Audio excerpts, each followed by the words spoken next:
Good afternoon, buenas tardes. I was invited here. I was fearful to death Monday after I thought, oh my God, what am I doing here with all these people? I'm a community organizer and not, anyone. All what I hold on my name is my faith and the fact that I have a high school diploma and a library card and a PhD from Tremont Street. And with that, I go everywhere in this world because I do believe on people. And I do believe that people have the best to give. And that if we work together a little bit more, we will have a better world.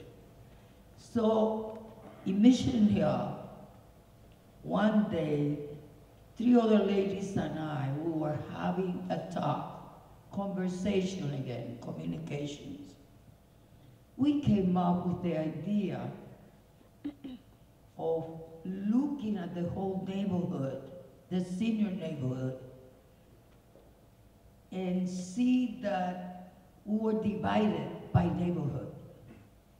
There were the Irish senior group, the Latino senior group, the Black senior group. We all had the same problem, but we didn't talk to each other.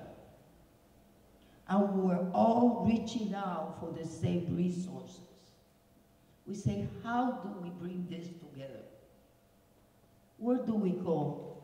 Who do we ask for help? It was 4 ladies. So we looked for the best looking gentlemen that we have in our neighborhood. That were young, strong, and intelligent. So we say, we'll bring them in. Nothing works when you do it by yourself. So we had to create a coalition. We created a coalition with some professionals for our neighborhood that knew us, understood us, and had respect for our thoughts. Sure enough, it worked. We talked and they wrote, and we talked and they wrote our ideas. And then they had to explain to us, the worst thing you could have is 4 seniors trying to follow something that you put on paper.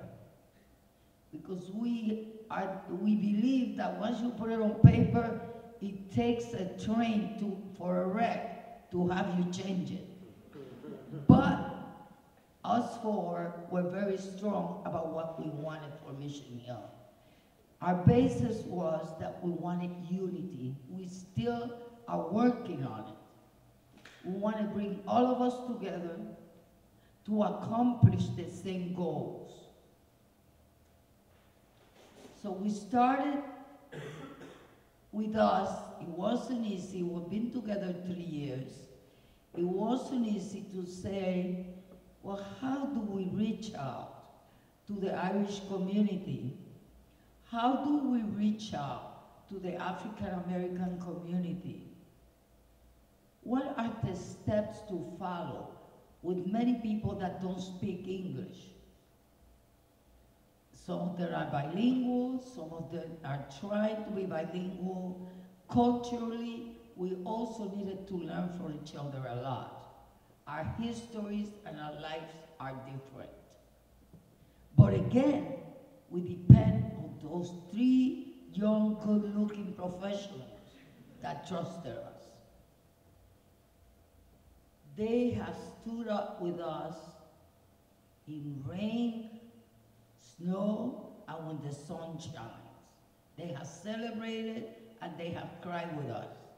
Actually, I have one of them in this audience because I have him here since this morning.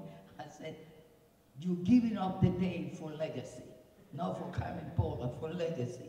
So the Legacy Project have given us trust and hope.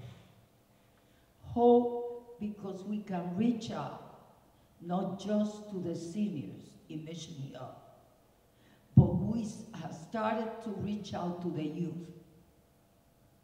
The one that we felt that in the 60s we failed to reach out and complete the chain because we were busy dealing with issues that in many cases we have not developed ourselves enough to complete. So now we decided, listen, we need this. We need to reach out to our kids. We need to reach out to our grandkids to help them out to understand some of our experiences and for us to understand theirs. Because it's not easy to listen to the bang, bang, bang music and to all that talk that we don't understand, but it is English, they say. Okay? But we can work together. So Legacy came up with the idea of putting together a team that is much needed in our neighborhood. Surrounded, as I heard today, I have learned a lot today too, okay? Surrounded by all these universities and all these people, we need our children in the neighborhoods that we represent. And I'm not talking about race because we have poor Latinos, poor African Americans, poor white, poor Asians that cannot afford to go to many of the institutions that surrounded our neighborhoods. But we're preparing them. We are preparing them so they could hope, dream, and make it to Northeastern, to Wentworth, and to all these places. And the way we decided to do it is by making teams of youth, students from some of these institutions, and ourselves. We are the boss, okay? We're the ones that run around with the gray hair. So we will be working with these teams where we provide an experience to the students in the colleges to rub elbows with our kids and with us. And it provides an experience for us because we will be energized by the youth. So it could maintain us active because activity means good health and good thinking and strength that in many cases we do need. In every neighborhood in this world, I know there is a lonely senior somewhere that needs your support, that needs your hands.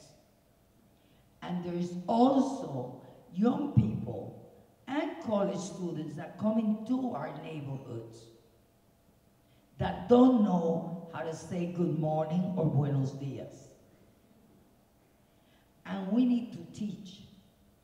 All this is about teaching, giving, and taking, not just giving. But we gotta do it with patience, with a lot of love. If I get someone that say to me, I come from Florida, or they say hello to me, or they speak Spanish in my neighborhood, I said, oh, you like so much.